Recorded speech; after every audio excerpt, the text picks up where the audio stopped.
안녕하세요. 네. 지난 시간에 이어서 이제 단체 급식 우리 개요하고 있거든요.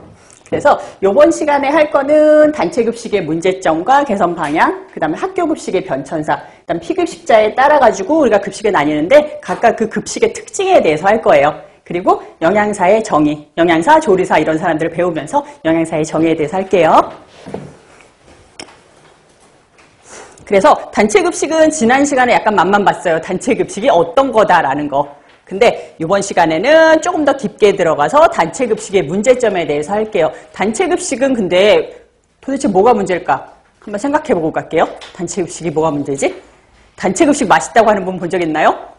네, 맞아요. 단체 급식은 그냥 한 끼 때우기 위한 음식이지 맛있다고 생각하기. 그리고 아까 제가 뭐라고 그랬어요? 가격 낮다고 그랬죠? 영양사가 운영하기가 점점 힘들어져요. 우리 인건비 막 수직 상승하고 있잖아요. 예, 그러다 보니까 운영 관리하기가 너무너무 힘들어졌어요. 그래서 저는 되게 재밌는 게 뭐냐면은 나중에 원가 관리 할 거예요. 원가 관리 할 때 정확하게 알려드릴 거니까 지금 쓰실 필요는 없어요. 영양사가 우리가 관리할 우리가 한 끼 얼마 받아요. 그 중에서 원가 관리 3요소가 뭐냐면은 재료비, 인건비, 경비예요. 예. 그러면은 재료비는 영양사한테 있어서는 식재료비가 될 거예요. 예. 우리가 쌀 사고, 미역 사고, 새우 사고 뭐 이런 것들이 식재료비고, 인건비는 영양사 인건비, 조리사 인건비, 조리원 인건비, 예, 들어가고, 그 위에 경비라고 그러면 이제 우리가 산 무슨 프라이팬이라든가, 바트라든가, 아니면은 취방기라든가 이런 것들 감가상각비도 여기 들어가고, 수도세 들어가고, 전기세 들어가고, 가스비 들어가고, 아니면 뭐 내가 냅킨을 샀다거나 이런 거 다 여기 들어가거든요. 예. 근데 우리가 이런 거 하면서 최근 들어 인건비가 너무 올라갔잖아요. 그래서 사실은 이게 가장 커요. 재료비가. 그 다음에 인건비고 그 다음에 경비인데 이게 이거를 역전하는 현상도 요즘 일어나긴 해요.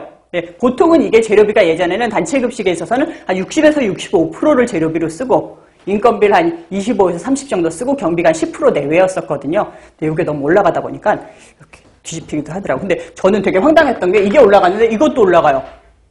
도대체 이건 왜 올라가지? 그랬더니 이것도 사람이 하는 일이래요. 예, 사람이 시금치 따고 해야 되기 때문에 이것도 가격이 올라간다고 그러더라고요. 그래서 영양사들이 요즘 가격 맞추기가 많이 힘들어졌죠. 그래서 여기서 문제점인데, 예, 문제점은 크게 별표 하나만 할게요. 그래서 영양면, 위생면, 비용면, 심리적인 면이에요. 그래서 첫 번째 영양적인 면은 단체 급식이라고 그래가지고 그 사람의 영양을 충족시키지 못한다 이런 건 아니에요. 단체 급식이 이루어져도 한 사람당 영양 소요량은 충분히 영양사가 계산하고 나가기 때문에 집에서 만드는 거랑 똑같아요.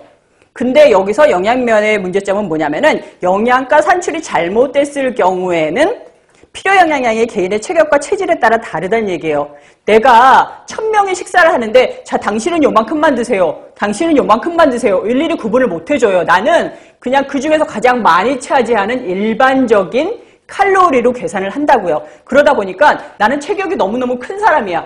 그러면은 영양 소요량이 좀 부족할 수도 있다는 얘기예요. 일괄적으로 나가기 때문에. 그 다음에 이 중에서 나는 이거에 대해서 좀 굉장히 싫어해, 음식을. 그래서 난 이게 나오면 먹질 않아. 나는 시금치를 안 먹어. 근데 나는 시금치를 메뉴에 넣었어. 그럼 이 사람이 이걸 빠진 식사를 하기 때문에 그런 식으로 영양 불균형이 생길 수가 있다는 얘기예요.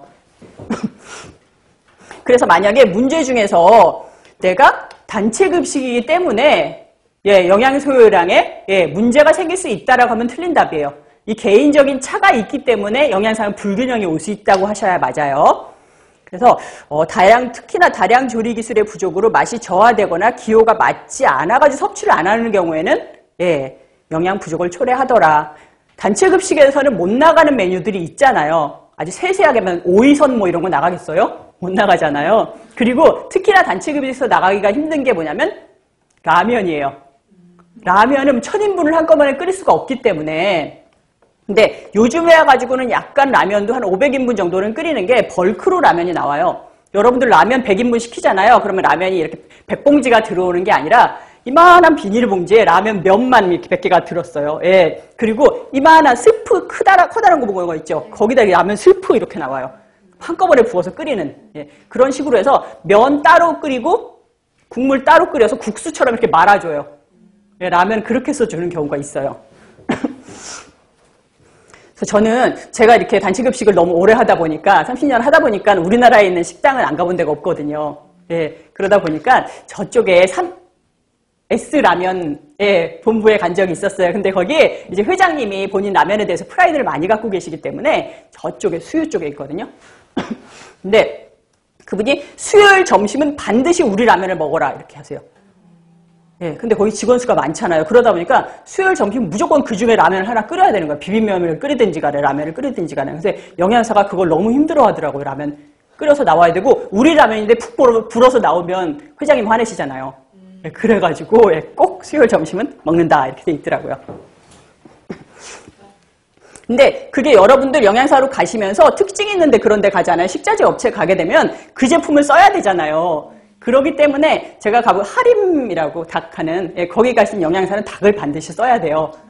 예, 그 대신에 닭을 거의 원가로 가져오잖아요. 자기네 거니까. 그래서 닭 들어갈 때는 정말 가격이 여유 있게 짜실 수가 있어요. 그렇더라고. 각각 특징에 따라서 소스 있는 공장 가면 소스를 자유자재로 써요. 막. 예.